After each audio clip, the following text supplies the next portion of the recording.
friends! So today we walk you through one of the cutest towns of Europe. There's a reason why it's called the Venice of the North. It's full of canals and arched bridges, beautiful cobbled streets, Gothic architecture, and lots of swans and ducks to make friends with. You might have already guessed it, there is a famous Hollywood movie based on it as well. As the French call it, it's called Bruges, and in the German or the Flemish language it's spelled differently and called as Brook. So today we walk you through Brook.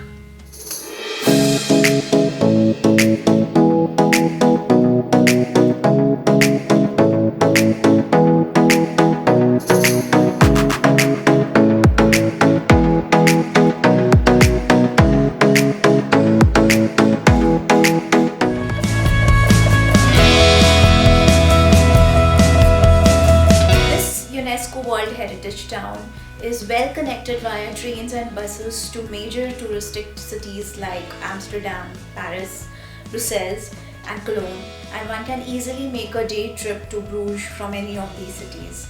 However, we strongly recommend to stay for a weekend at least at this town because so as to properly enjoy the charm and the tranquility of the city.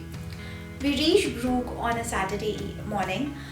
We checked into the hotel, which was very near the Brugg Central station, and then started walking towards the old town.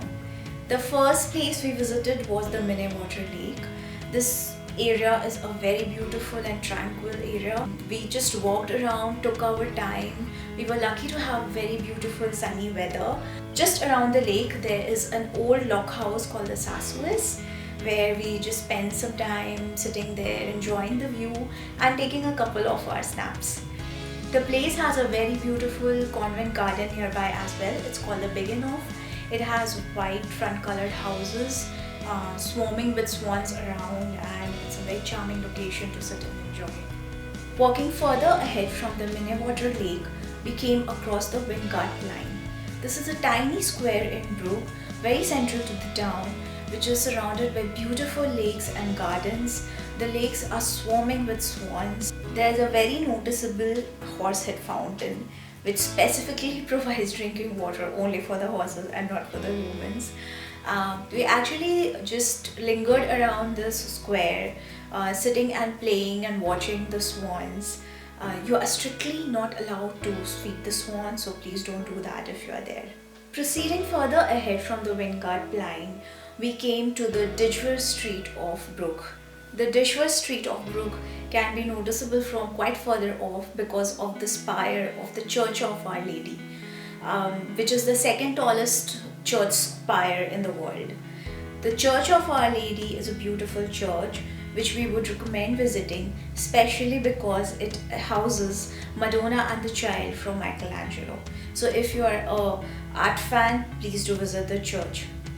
The street of Dijver is a beautiful walk along the water canal, flanked by lime trees and the canal on one side, and cute souvenir shops and cafes on the other. If you are a museum buff, then you have a lot to see there as well because the Groothuis Museum and the Groningen Museum are both situated there.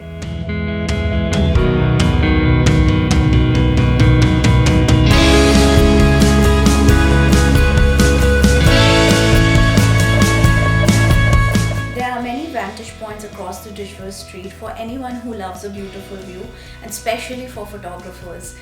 Like this one, where you can see the spire of the Church of Our Lady with a beautiful reflection, and since it was evening by then, the sky turned a beautiful pink, and we had a lovely opportunity to capture a great image at the ideal view hour. A little ahead on the same street is the Rosenheet Quay, which transformed to Rosemary Quay in English. This is an iconic spot of Brugg, very famous, and provides a beautiful location for every photographer to capture an image at. Be sure to be there at the blue hour to capture the best possible image. While Avi spent the evening capturing some beautiful images of these iconic locations on the Dijwar street, I hopped around surfing through some souvenir shops and spending some lovely time at the cafes there. Taking a left from the Rosenhead Kai and walking a little further ahead, we came to one of the main squares of the town. This is called the Burg Square, and it's a huge plaza surrounded by some beautiful Gothic buildings, including the town hall of the city and the Basilica of Holy Blood. We walked around the plaza, admiring the architecture, taking in the view, and then proceeded further ahead to the main square of the town, which is the Grote Markt.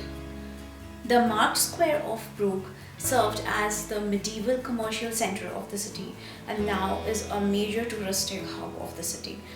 It's dominated by the Belfry, which is a majestic tower with a gigantic bell sitting at its top. You can walk up the 300 and something stairs of the Belfry Tower to enjoy a panoramic view of the city.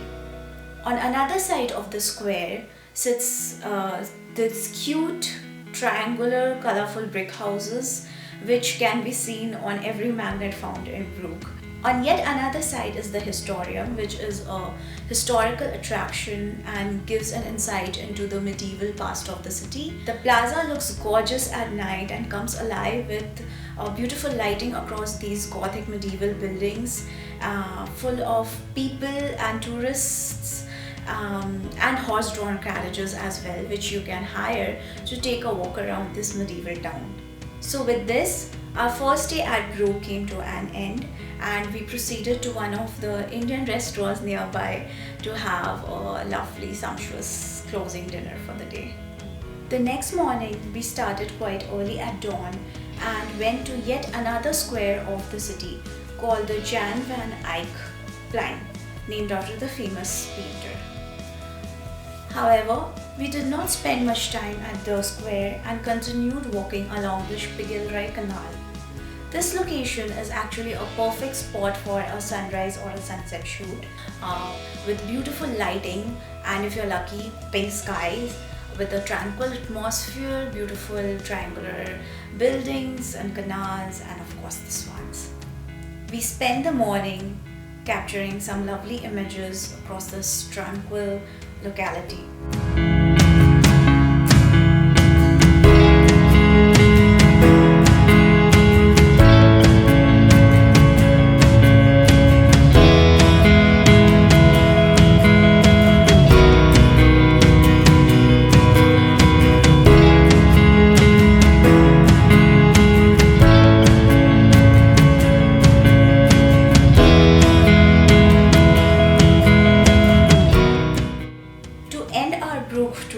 Wanted to visit the center of the town again, so we went back to the Markt Square, just walking around, enjoying some local delicacies of the town, and then to the Dijwar to enjoy one of the main attractions of the city, which is a boat tour.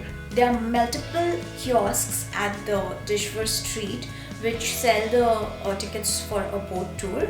They are usually a half-hour ride across the town, mainly conducted in English and Dutch, and cost from around 6 to 8 euro depending on whether you are a child or an adult. We highly recommend one of these boat tours to get a glimpse of the entire town and to just enjoy the view.